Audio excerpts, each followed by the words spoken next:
Education Minister Sangma today said that there are no plans for the consecration of the Captain Williamson Sangma State University, which is set for its formal launch on January 13. Sangma clarified that blessings would be sought from all religious leaders for the university and the state, emphasizing inclusivity in the event. Speaking to the media person, Sangma said that they will only seek the blessings of all stakeholders, including religious leaders, for the university, students and the state. He further states that there is nothing wrong in seeking blessings.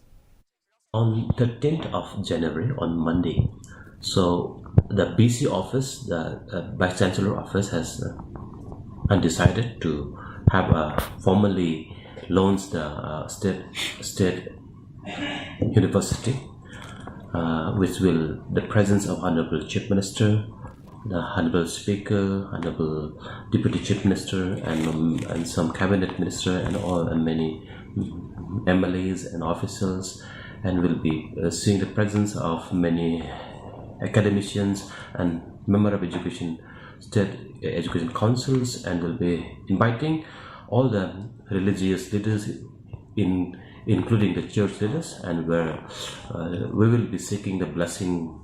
We will seek a blessing from all the individual, the stakeholder, including the religious leader, to bless our university, which is historic. The